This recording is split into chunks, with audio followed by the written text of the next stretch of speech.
also like live streaming this in my page. So hello to my people and Yes. hello to you guys. And thanks for having me. I'm going to talk to you a little bit about my story, about how I got involved in this crazy business, and hopefully give you some insight about what it's all about. And then I'm going to talk about this thing we call the Playbook, which is really sort of the 10 things that I do on a regular basis and I really credit as being the foundation of my success. So let's just dive into it.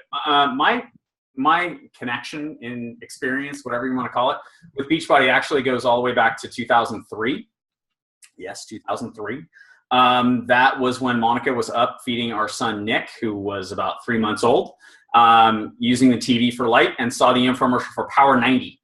So I don't know if you've seen Power 90. I think it's still in the BOD library, but it's Tony in his short shorts and, you know, pretty basic, probably the most basic program we have on tap. And at the time, I was in my third year of law practice, and I was getting old very quickly. I wasn't super heavy. You know, I was probably about 200 pounds. I'm more like 175, 180 now. So not like super heavy, but just getting old very quickly. I'd had knee surgery in 1994 to repair an ACL. It didn't go very well. I didn't do the rehab very well. I was just getting old very quickly. I was like that guy who wore a knee brace to play golf. And, you know, my friends made fun of me because every time I did make a putt, which was rare back then, I'd groan, like pulling a ball out of the hole, like, ugh, you know. I'm sure you have someone in your family who's like 15 years older than me that acts that way. That was me at like 34, 33, 34. So you really needed to get my shit together. And Power 90 was that thing. Power 90 was, you know, it was easy. It wasn't easy. It was convenient is what I'll say. It was actually very hard for me. So did Power 90 in 2003. 2004, when P90X came out, have actually one of the first 500 P90Xs that ever came out, signed by Tony. The whole thing is falling apart. It's a major disaster. I wish I had known then what I know now. I would have bought like 10 of them and framed them. And, you know, I probably have some good eBay material there for later, but didn't. Instead, I actually opened the program and did the program. And yeah, it was a major ass kicker. It was way harder than, it's still one of the hardest programs we have, I think. Way harder than Power 90 for sure. And really kind of led me into, you know, getting really, really in serious shape. After I did that, I got into triathlon for a while and kind of have done a lot of different things. In 2006, we had moved to Phoenix. I was working at the 8th largest law firm in the world. And they were busy trying to kill me. And I was working insane hours at that time and really just spending a lot of time in air-conditioned boxes. You know, I'd go living again in Arizona, you know, great periods of time out there. It's like 110 degrees. So you're just kind of going from your house to your car to your office, from the office to the car, from the car back home. And I was just inside all the time. And Ryan will tell you that's not really who I am as a person. I was raised by people who spent a lot of time outside, and being in these boxes really constrained me. I didn't understand it at the time. You know, I was in my early 30s. I was doing everything I thought I needed to do to be successful. I'd worked hard, gone to law school, worked hard, got a job, worked hard, ended up working for this big, massive law firm, and thought that's what success looked like in my life. And something was missing, and I couldn't figure it out, but I knew something was wrong. And I see, there's my cat, and I see a lot of guys who go through this, and they do all kinds of different crazy things to try and compensate for it. My thing was buying stuff. That's what I used to do. I used to buy stuff. So I had a really nice Mercedes. It was really nice Mercedes. I had a home with a swimming pool in Scottsdale on a golf course. And, you know, was just kind of accumulating things to try and fix what was going on with me. I couldn't figure out what that was, and I couldn't figure out why all these things that I was buying didn't make any of it better. In the fall of 2006, Monica got a call from Carl Deichler, and Carl wanted to know if she wanted to come out to LA and be a founding coach in this new thing that he was going to start. And she didn't know what it was, but she was pretty sure it was some sort of a network marketing company. Monica had been a school teacher, elementary school teacher, and a specialist in a couple different divisions. And then an Arbonne rep. So she'd done had a little bit of exposure to network marketing. She'd always said, like, if they ever start any sort of a company where I can make some money with Beachbody, I'm all in and I will absolutely kill it. And I knew that was true. And so they had the founders meeting. I was invited to go. I didn't go to the founders meeting. So they're always really nice and they call me a founding coach, which I appreciate. And my official start date is January 23rd of 2007. Yeah, 2007. I have to think back because it's really 10 years ago. It's 10 years ago. I didn't go to the founders meeting. I really was opposed to the idea of making Beachbody a network marketing company. It was with this wholesome, great thing we had. And I was really concerned that if we brought a profit motive into the company, that bad things would happen. And there were a lot of people who were actually concerned about that. And I wasn't alone in that, but I was part of that camp for sure. And so I was very opposed to the whole idea of starting the network. But I sort of slowly but surely warmed up to the idea. Monica started to have success pretty quickly. She got it. She has a mind for network marketing. I don't know that anybody understands the compensation plan as well as she does. There's a few people. Michael Neiman is one of them because he wrote it. But there's not that many people who really understand it better than her. And so she dug in, and she was starting to do pretty good.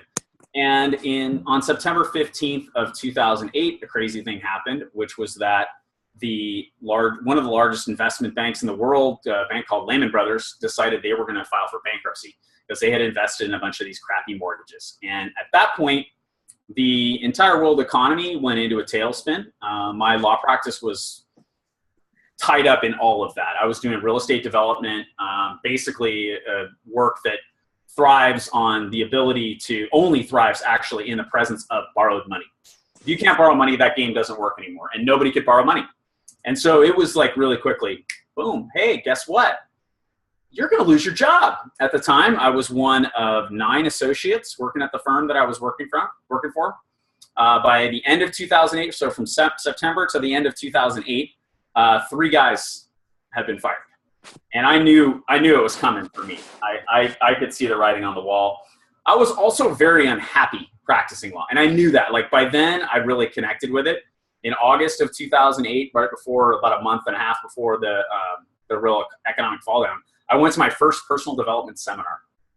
And I started to look at who I am as a person and what I really want in my life.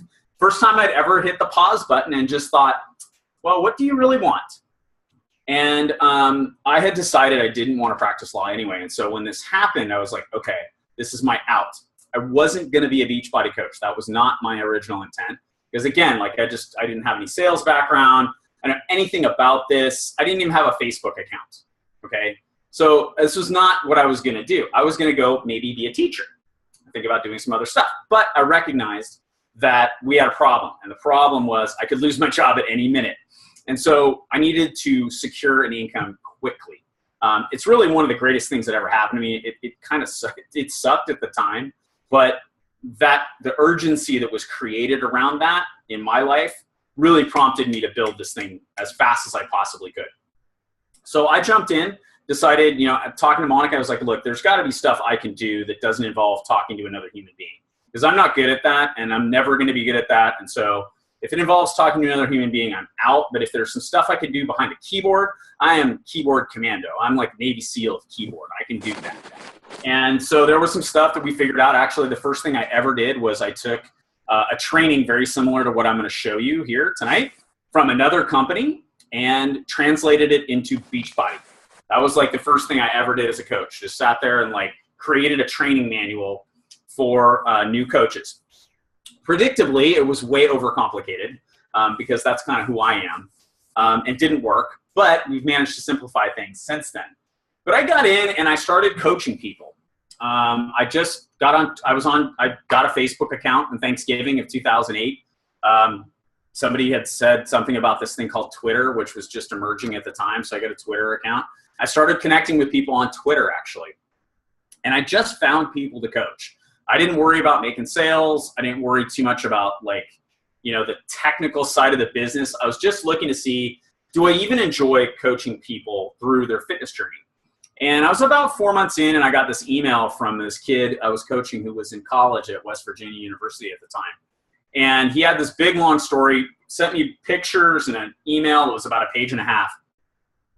And telling it, and I'll just never forget, like, what he closed with, which was that he was going to go down to the river for spring break and for the first time ever find himself a girlfriend, because he was going to be able to take his shirt off for the first time in his life and not be embarrassed. And he thanked me for doing all this great stuff for him. And I was like, I didn't do anything. I just answer your questions occasionally. Like, I knew a little bit about nutrition, and anything new I learned, I was sharing. Like, as soon as I learned something new, learn new, share. Right. And he was like, yeah, all these tips, all this stuff I had done. I was like, I didn't do anything. And I remember I printed all this up and I went and I brought it to Monica, and she was like pretty patient with me. And finally just sort of said, no, so how does this make you feel? And I said, like, crazy. I don't know. Like, I haven't really helped anybody before. You know, basically what I was doing as a lawyer was pushing paper around, making money for other people. I'm used to helping people, so that it feels weird. Good, but weird. And she said, okay, cool. Like, because I've been doing this for several years now, because Monica was really a coach before there was a coach. And she said, yeah, you know, I've got an inbox full of these. And if you keep doing this, you will too. You'll have an inbox full of people who are crediting you for their success. And I was like, that's just insane. That can't be a real thing. Because that certainly wasn't what the law business was like. Nobody even said thank you. They, fought you over your bill. It was what my clients were accustomed to doing, was telling me how much I had charged them and why that was all wrong. So I decided, okay, I'm going to give this thing a shot. To give this thing like a real shot to maybe try this coaching thing. So this would have been early 2009. January of 2009 is really kind of when the blog launched, and when we really started to I started to kick things in high gear. Monica had been really working since the very beginning when we opened for business in March of 2007. At that point, I realized a couple of things. The first one was that I needed a plan. That was my thing. I was like, my law practice is falling apart. I need another plan that is going to enable me to make some money. Along the way, I already decided whatever that plan's going to be, it's not going to be something that has me in a box. Like, I'm not wearing shoes. I'll just show you that. Because I hate wearing shoes. And so I hardly ever wear shoes. And I had to have like a job where I could wear shoes and shorts all the time, right? Because I don't like wearing pants and I don't like wearing shoes. So I needed a job that was going to fit within my parameters of where how I wanted to work and when I wanted to work. I don't really like to work traditional hours. I work crazy hours. And sometimes I work a lot, and sometimes I don't work at all. And it just kind of ebbs and flows like that. I needed a job that was going to give me time freedom. So that was really the first thing I looked at Beachbody, and I was kind of like, oh, well, I don't have any of the skills that would make me good at that, but it does check a lot of these boxes. Now let's see if we can make some money doing this thing, and then maybe I'll make it into something bigger than what it was originally, which was just a safety blanket. So that was the first thing, is I needed a plan, and Beachbody was the plan. The second thing was I needed something to go do. I needed a program. I needed a system to go follow that would give me something, okay, just go do this, right? I think that's one of the most challenging things in our business, because the reality of our business is you're the boss of you, okay? And I'm the boss of me. And what I'm going to go do tomorrow is probably different than what you're going to go do tomorrow. Where we do it, how we do it, all that stuff is different for each person, right? So it's easy to just sort of say, well, I don't know, what should you go do as a coach? Well, do whatever you want. And I've actually started new coaches by telling them this is not how you start a new coach, by the way. Don't tell them go do whatever you want. You have to give them a system to follow, and then let them find their style and let them find how they fit into that system. So I needed a system. That system is what we call the Playbook. And for those of you guys, I sent this to Ryan so he can post it in your Facebook group, or I don't know, wherever. But I'll share that in the group, Dave. Thanks. Yeah, if you're taking notes, you can use this as a framework. And my people already have that. So that's what I found. I found the Playbook. At the time, we called it the game plan. And the game plan this is just really an updated version of the game plan, which acknowledges simple realities in life. Like, we don't get together every week in a hotel room anymore. We do Zoom calls. Right? Like, the world has changed since 2009. But I needed a system was the thing. And I was like, okay, so here's my system. So I needed a plan. I found one. I needed a system, and I found one. The third thing was I recognized that I really needed to change how my whole outlook and attitude about what it was to be a coach.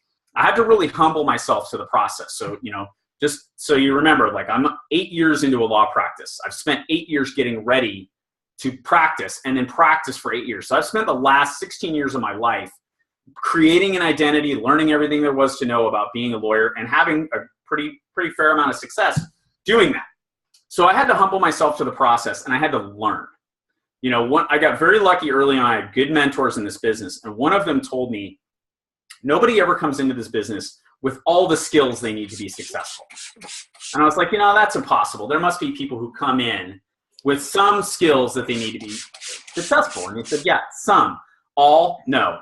He said, I've never met anybody, and in my 10 years of doing this, I've never met anybody either who has every skill that they need in order to be a successful coach. So I might meet somebody who's from another network marketing company. They've got great and vast experience in network marketing, but they need to lose 50 pounds and get healthy, right? So they don't have all the skills that you need to be successful here, because those two things really fit in together. So I figured out I had to learn. That was a major thing. Like, I just had to get busy learning and humble myself to the process and give myself over to this playbook. Okay. So from there, the first discussion is, Ryan mentioned at the top that I'm co-own 5 business centers. Monica and I have built 5 business centers. The furthest that any of them has ranked has been to 14 star. And that really wasn't like a concerted effort to do that. It was more of just, it happened. Like, it was just organic growth. We spread the growth over those 5 business centers in order to maximize the comp plan. So that's going to require a little bit in-depth knowledge of the comp plan. I don't have time to go into that tonight, but I just want to really impress upon you the importance of volume in your business. Volume is what drives your business. It's probably the first thing I learned in this business, sitting down with Monica and saying, okay, how do we make money with this thing? And she said, well, the way we make money is build my business. You help me build my business. And I said, okay, that's going to be more profitable than me building my own business. Yes. There'll be a time when we will build your business, but right now we need to build mine. I didn't care. I just needed to keep the lights on, right? So I was fine with that.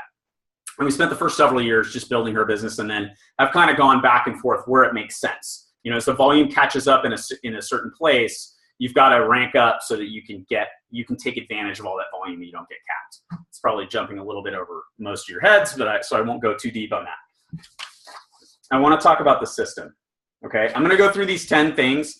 I'm going to go through them fairly quickly. I will tell you in advance of this that Jimmy Hayes Nelson and I, who you guys might know as Coach Jimmy, are doing a little bit of a tour and going around the country to talk about these things. The first event is in Dallas on March 11th. That event is sold out. At that event, we will tell you where the next event is. So little cliffhanger there, but we're going to be teaching this stuff because it's really what we learned. And it's a way for us to help that. Actually, Chris Reed is doing that event with us. So number 1, be here a year from now. Okay, here's why be here a year from now is important. I already told you exactly why it's important. Because I've never met anybody in doing 10 years of this who has all the skills they need in order to be successful here. If you don't give this thing a year, you really don't have a chance of making it. If your thing is, I'm just going to, like, every now and then I'll talk to somebody who's interested in becoming a coach, and they'll be like, I'm just going to give it 3 months. Just don't. If you want to just be a customer for 3 months and have your start date be later when you feel like you're ready to do this thing, that's fine. But don't tell me 3 months is not long enough to learn the skills that you have to learn. I told you guys earlier, like, I literally told Monica, I will do whatever you want me to do in this business except communicate one-on-one with another human being, because it scared me.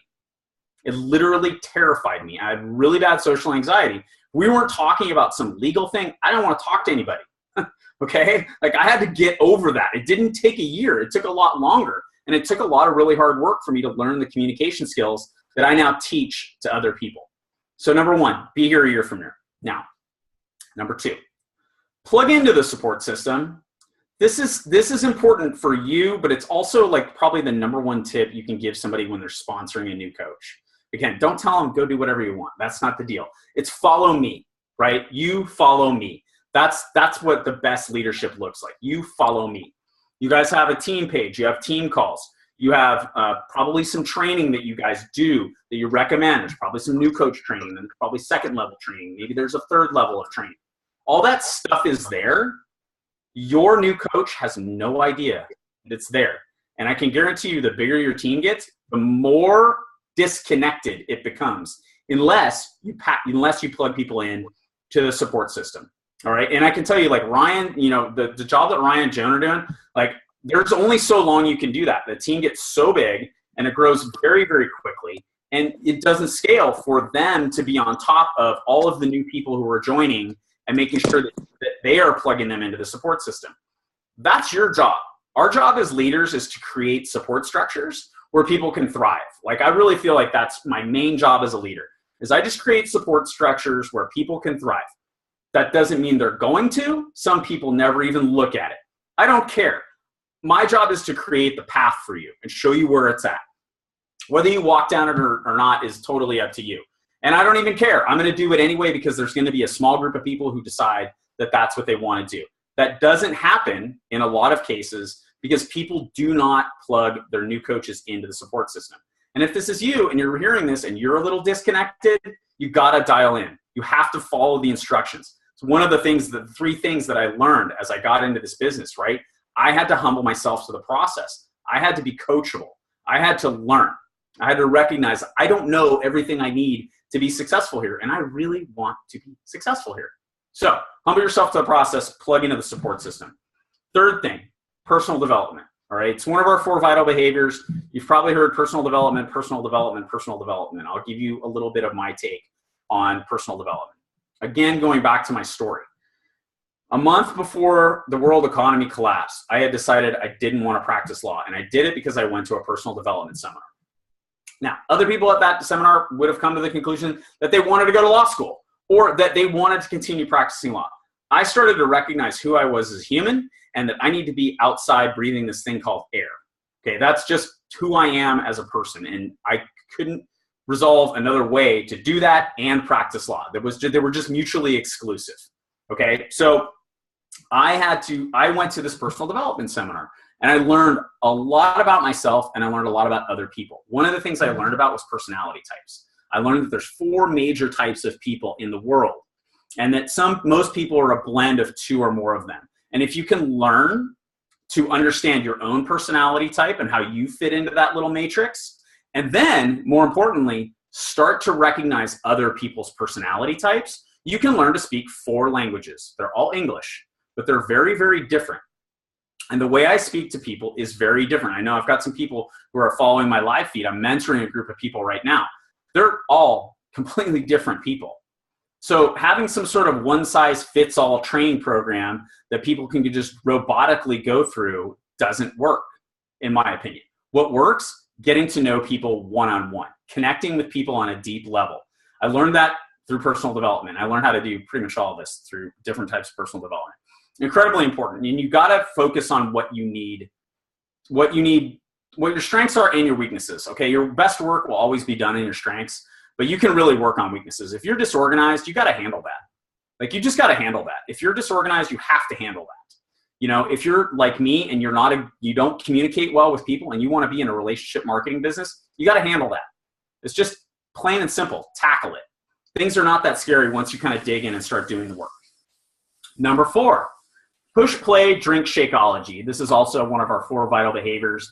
That really is about building raving fans. Danielle Natoni is doing the event in Dallas with us, and she's going to cover this. And I just can't imagine anybody better to cover this than Danielle.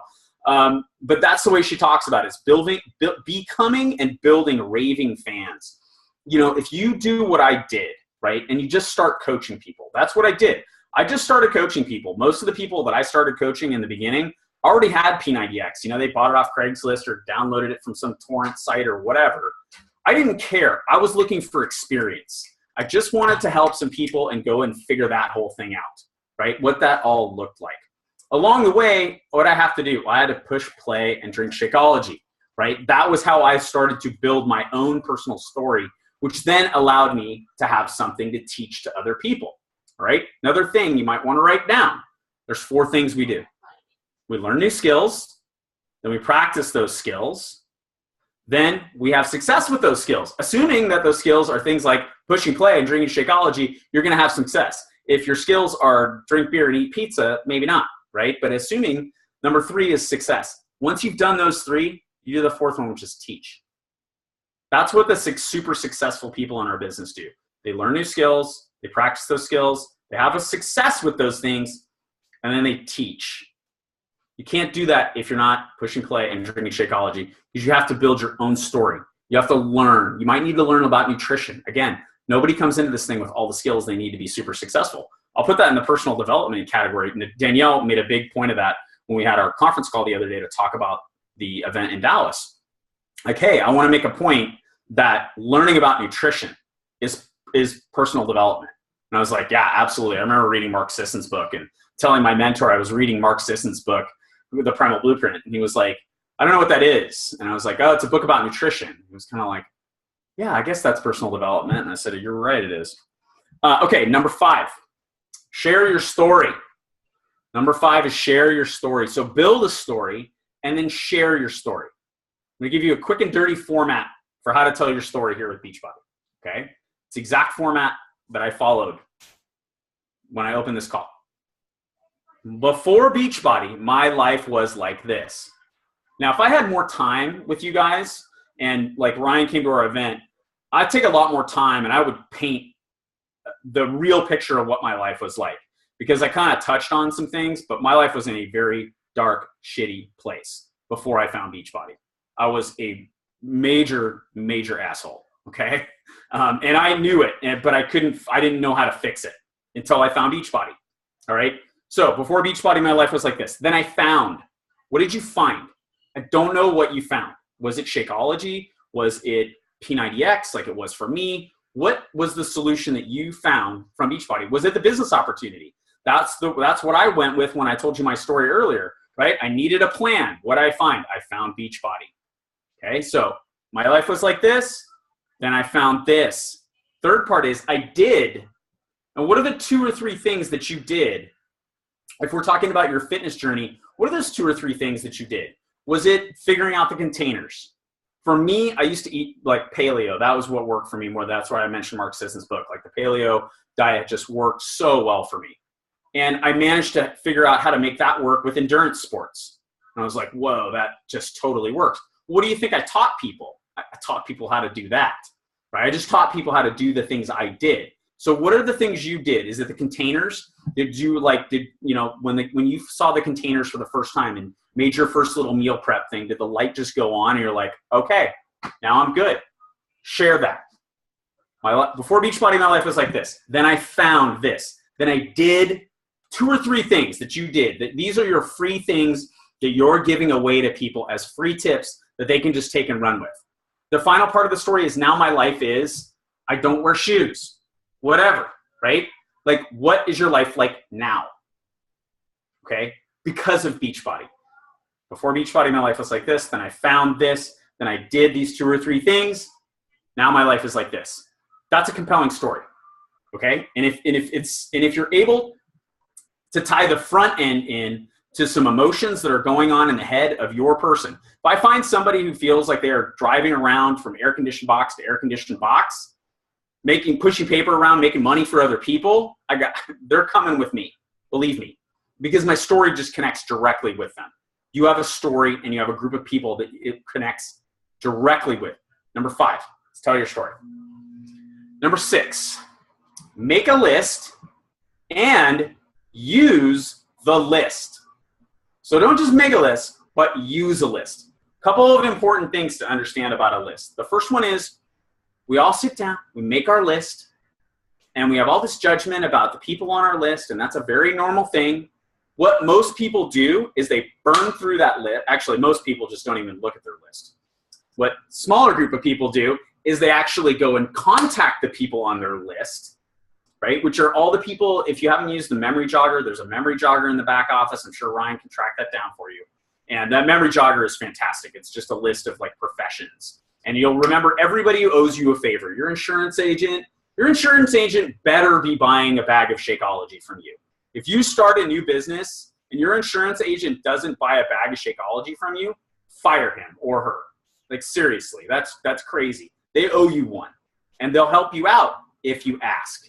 If you don't ask, they're not going to volunteer. But if you ask, they will say, "Ooh, I've made a lot of money over the years on these people. I'm going to buy some Shakeology. Sure, I'll give it a try," right? Use the list. Here's what most people don't do, though. Very small group of people do this last thing, which is keep adding to the list. The first list you make is not the last list you'll have, especially if you're not here 10 years later, okay? 10 years later, everybody I know knows what I do for a living, okay? Some of them have heard way too much about it. Everybody knows what I do for a living. So if I don't make a new list and I don't constantly add people to my contact list, there's no way my business can grow, okay? And this is just something that I see over and over and over again with the people on my team and the people that I mentor, is that they made a good list and they made some progress, but they get to like a diamond level where now, you know, if you get 8 people on your team, you've probably talked to 30 or 40, because that's just how it works. Maybe more like 50 or 60 people. Well, that for a lot of people is your whole list. You got to find a way to generate new names, new contacts on your list. Social media has given us an incredible platform to do that. This is one of those areas where I will tell you, go do whatever you want. On social media, figure it out. Figure it out. Find your voice. Where do you communicate well with people? I'll tell you, like, I'm not a Snapchat person because I'm not funny enough. Just full disclosure. Like, I see Ryan's stuff. It's hilarious. I get it, dude. You're on, snap it up. Because that's a good forum for you. For me, it doesn't work that well. I'm more of a blogger, more of a YouTube person, more of a Facebook Live video communicator, right? So where do I live? That's where I live, baby. That's where I live. That's where I'm trying to find my people. I'm adding to my contact list every single day. What I recommend people do is they have 2 lists. They have one big list, which kind of has everybody you know on it. For me, that's held at Team Z. So I use Team Z, and I just put everybody on it. I meet them, whatever. They're going to Team Z. That way I don't forget, right? So I just plug everybody in there. But then I have a list of 10, about 10, not exactly 10 for the highly analytical people, but about 10 people. That's my 10 in play list or my hot list, whatever you want to call it. These are my best prospects.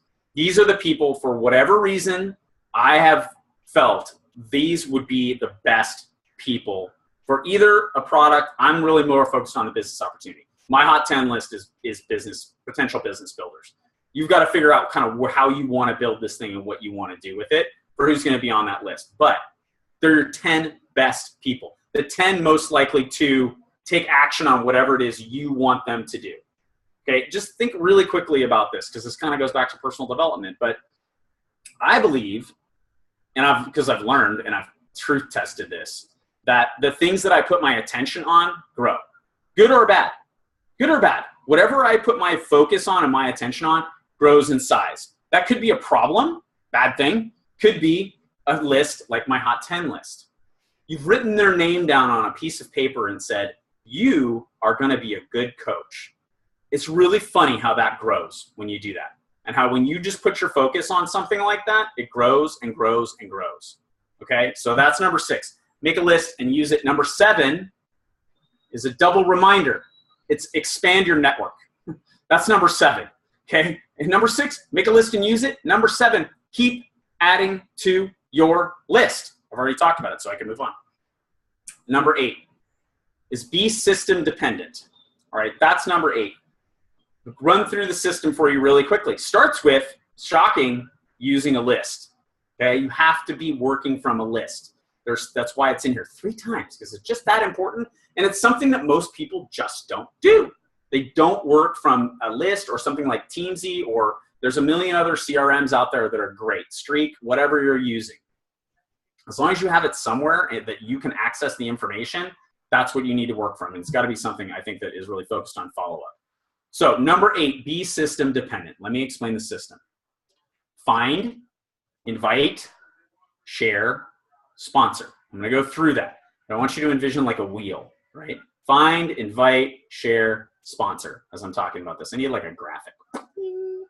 All right, so we find new people, right? That's your list.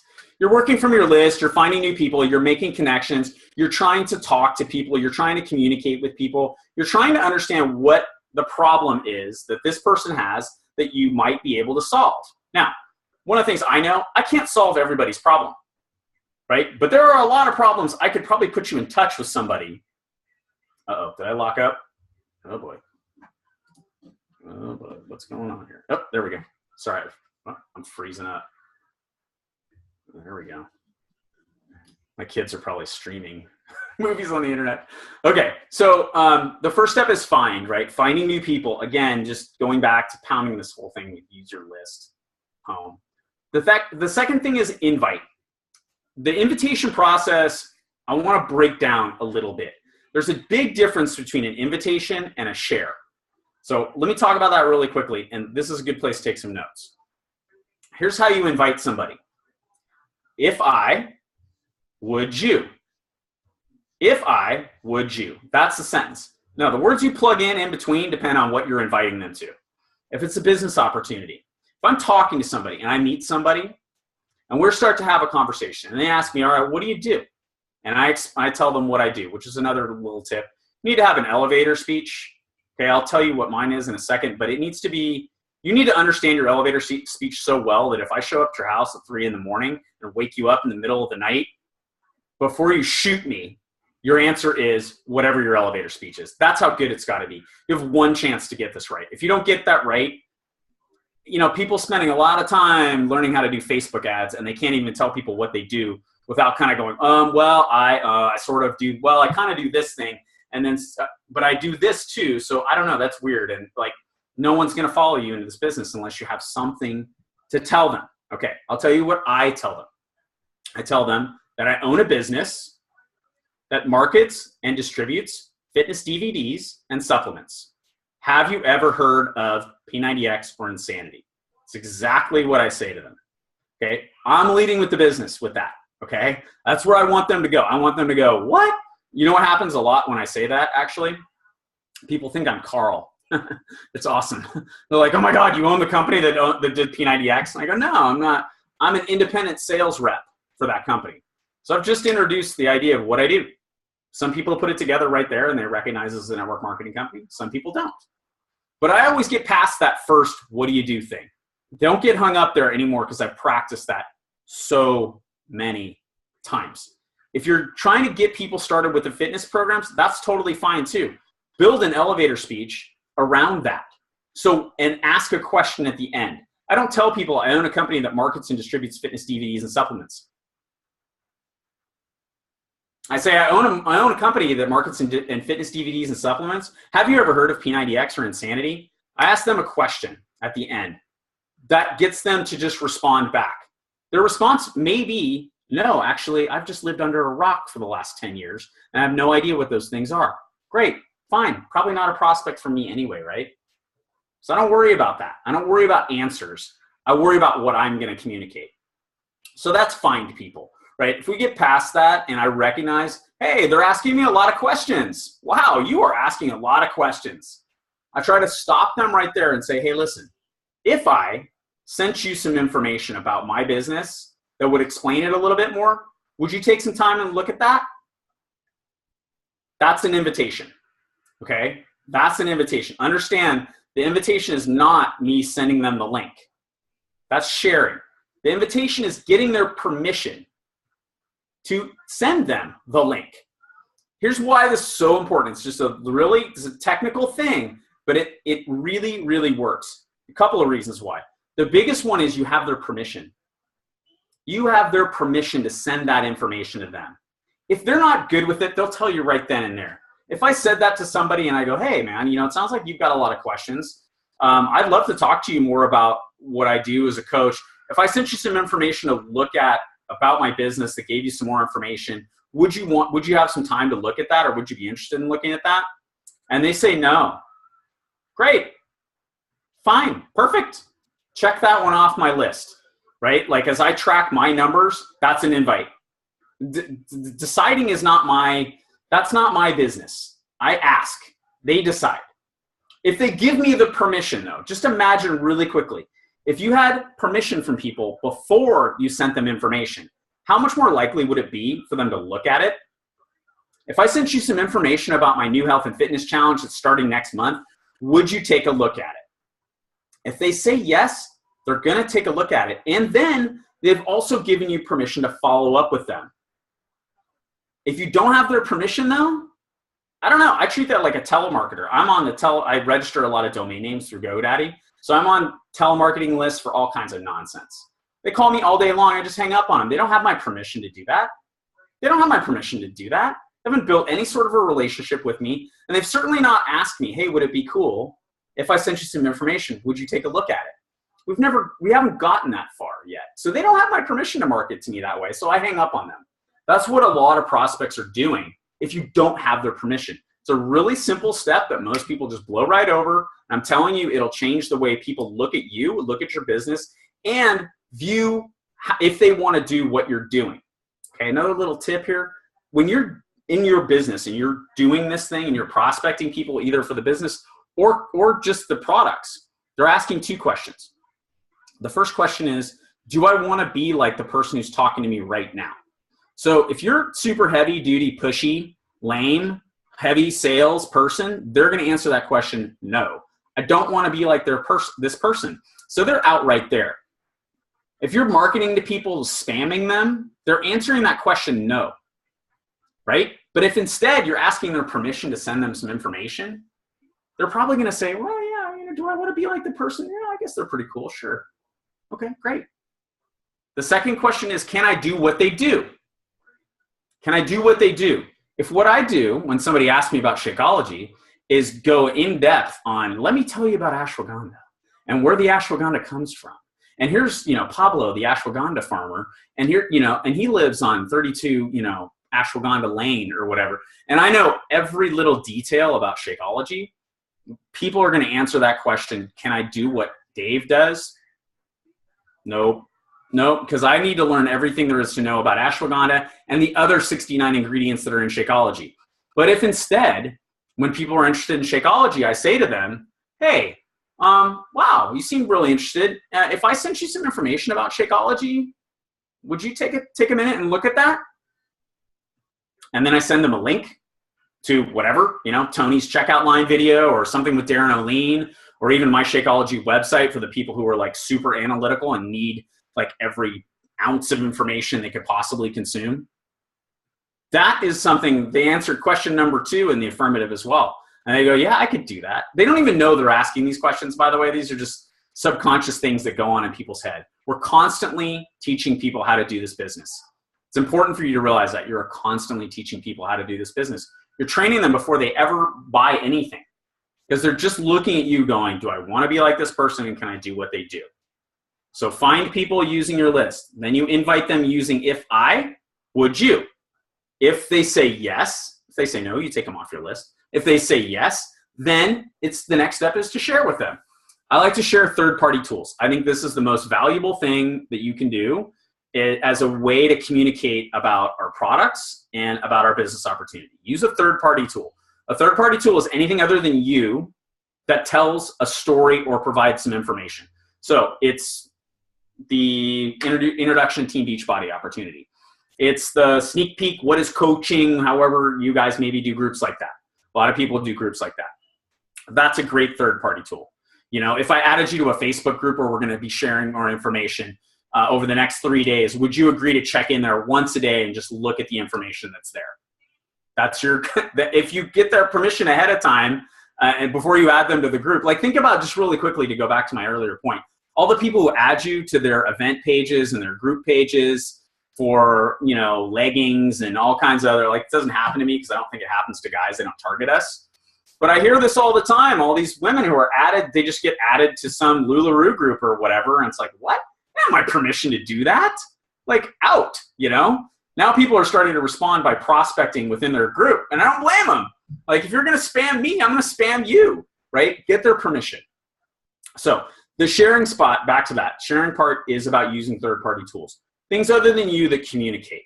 This can look like a lot of different things. It's just important that you are the messenger and not the message. Okay, being the message is me telling you all about ashwagandha and breaking down every ingredient in Shakeology for you. Being a messenger is telling you my story around Shakeology and why I love it, and then giving you that information to look at, just a link. That's a totally duplicatable system. That's why that number 8 is be system dependent. The last one is sponsor people. This is so important. We think of sponsoring in terms of new coaches. And certainly I think with new coaches, sponsoring people is vital. It also happens with your customers. One of the things that I think has happened over the years is we've gotten very focused on Success Club and making Success Club and the immediacy of making Success Club. And we stopped sponsoring people as customers. We stopped saying to people, okay, my job is this: help people achieve their goals and live healthier and more fulfilling lives. That's the mission statement of Beachbody, Team Beachbody. Help people achieve their goals, live healthier and more fulfilling lives. What that means is my job as a sponsor, whether you're a customer or a coach, is to figure out what your problem is, what you're trying to fix, why you want to be here, and then put together a plan for that. That plan looks very different for somebody who needs to lose 10 pounds in 2 months than it does for somebody that needs to lose 100 pounds in a year, right? Different plans. That's sponsoring, okay? And we sponsor people as coaches and customers. And I'm telling you right now, this is one of the things that I think has led to some problems within our company, is that we stopped sponsoring people as coaches. And I just told you earlier that you're constantly training people how to do this business. And if what you're doing is making sales, that's just not going to translate over. It's really just not. It's not. When they want to come in and be a coach, they're looking at it right now and they're just going, I don't know, this just seems like every month you sell some crap, right? Instead of every month you find new people to help them achieve their goals and live healthier and more fulfilling lives. And you dig in and you do that and you help them create a plan to be successful with that. And the plan is tailored to them. Again, that's why I don't have one plan. I don't have one plan. I've got a plan for you. You know, I like Malcolm Gladwell. He talks about that there are no perfect, there is no perfect pickle. There are only perfect pickles. So you can go watch Malcolm Gladwell on happiness and spaghetti sauce. And if you can wrap your noodle around that one, good luck. My kids and I are watching that this week because it's just a mind bender. But basically what he's saying is that you have to embrace the individuality of humans. There's a reason why when you go to the store, there's 35 different types of spaghetti sauce. We could make our own, but a lot of people buy it out of a jar because there's one for them. That's kind of how you've got to approach sponsoring. It's a very personalized thing.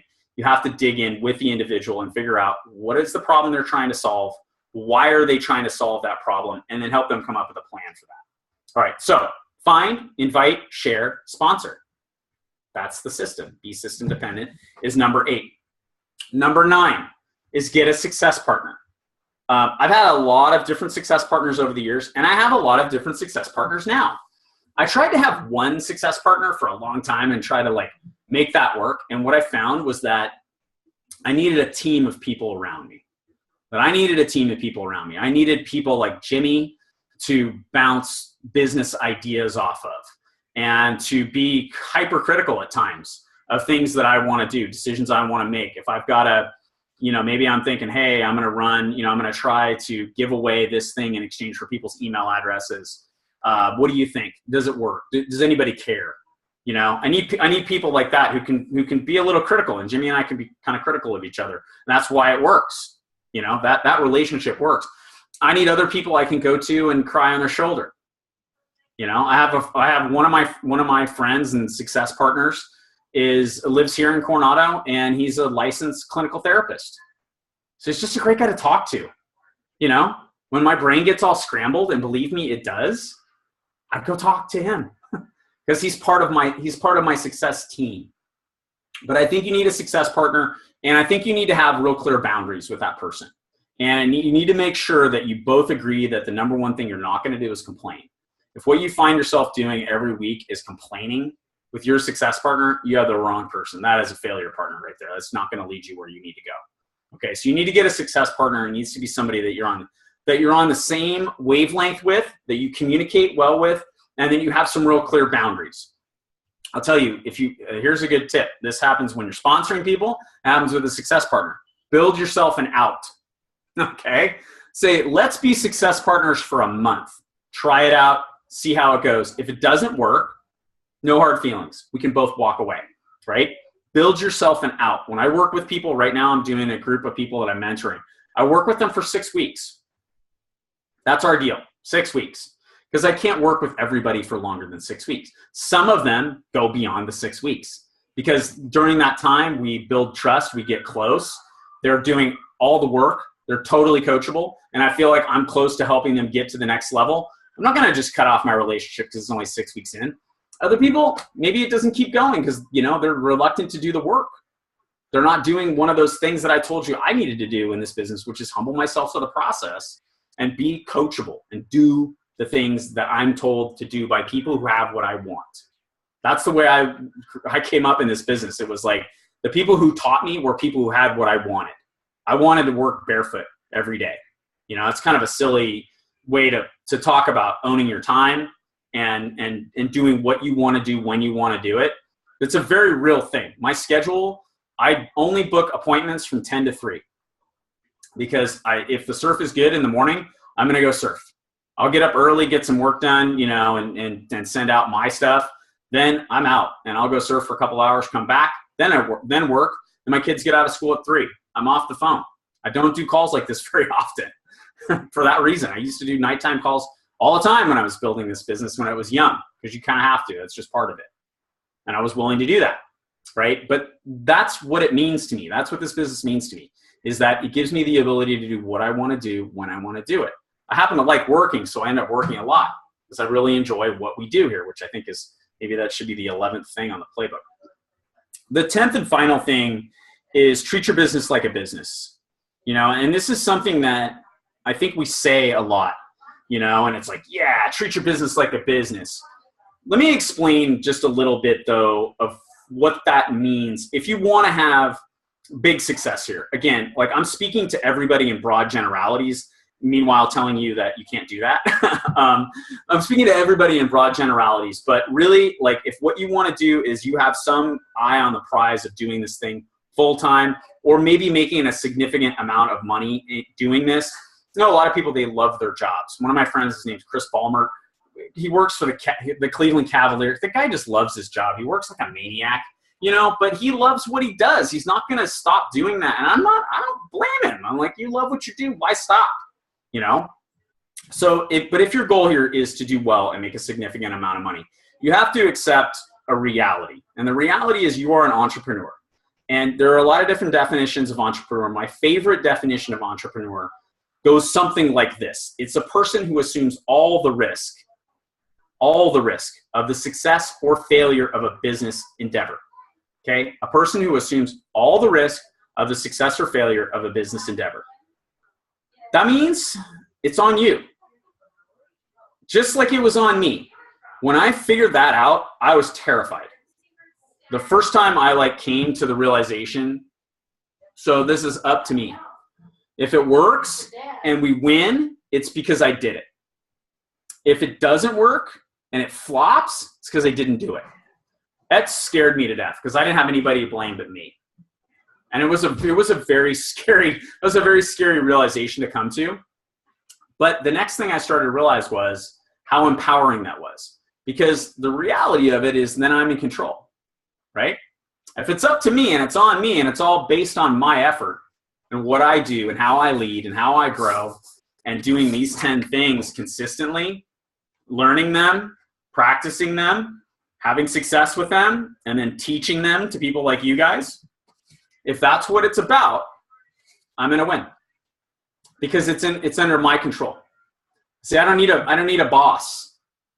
I get up today. I had calls today, and it was raining and it's gross. I didn't get a lot of work done today. I got my calls done today. Tomorrow that'll be different. I'll wake up, pop out of bed early in the morning, start filming videos, start getting busy, going through my Teamsy list, doing everything I need to do.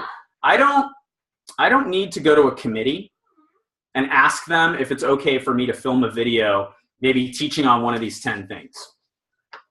There's no compliance department. I have a financial advisor, who's an incredible guy. And he was talking to me about marketing online, and we were just sitting there having a couple glasses of wine, and he's like, yeah, I can't do that. I was like, what do you mean you can't do that? Of course you can do that. I can teach you, man. Like, I'm happy to teach you. And he's like, no, you don't understand. I can't do that because before I publish anything, it has to go through the compliance department.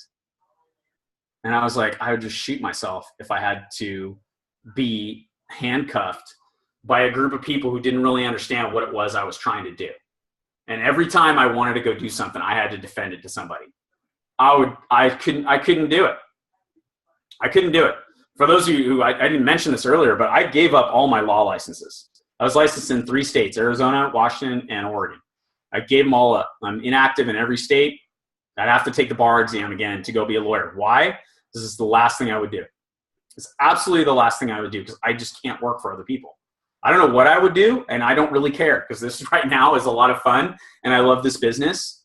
But whatever I do, I'll be in charge of. Because once you come to the understanding and accept the fact that it's on you, and if you win, it's because you did it, and if you didn't, it's because you didn't, and understand that that gives you complete control over the situation, it's one of the most empowering feelings to really get and then start to play with. You know, treating your business like a business rather, you need to have some consistent behaviors in your life.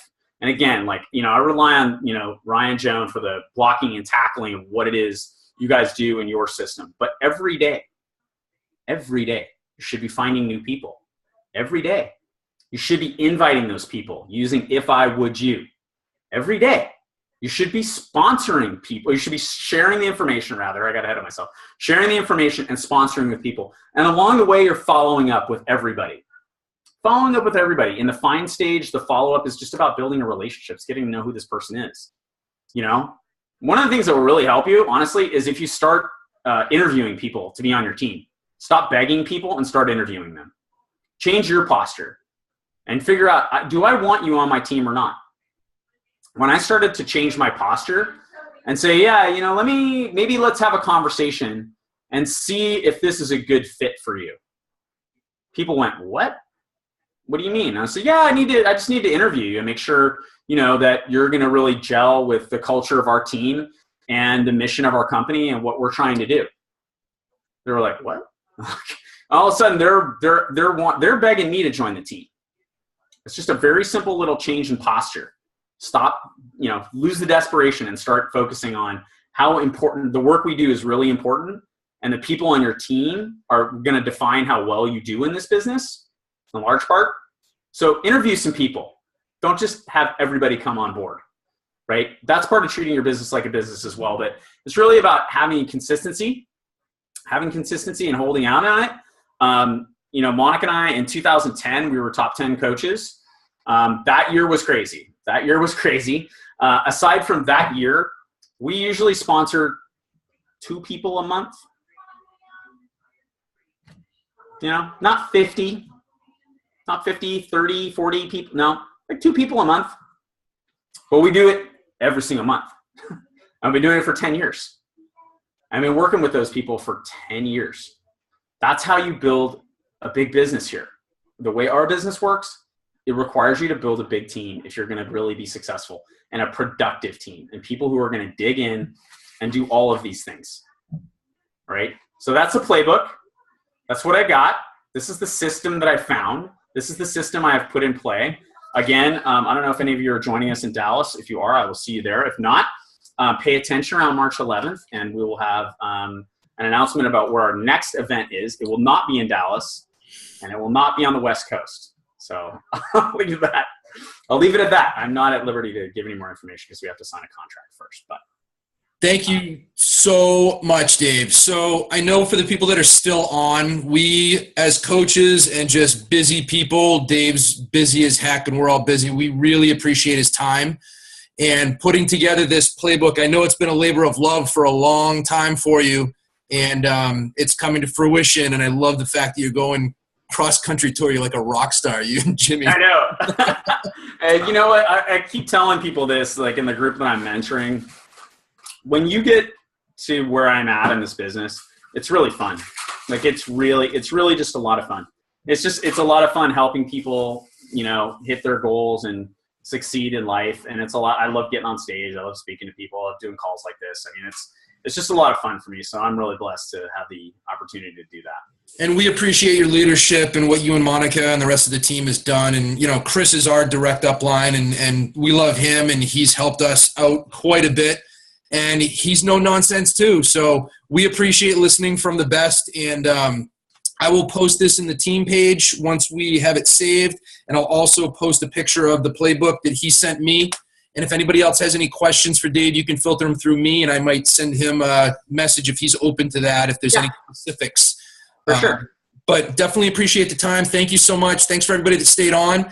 And I hope everybody has a good night. Cool. Thank you. Bye, guys. Stay dry, Dave. I'm trying.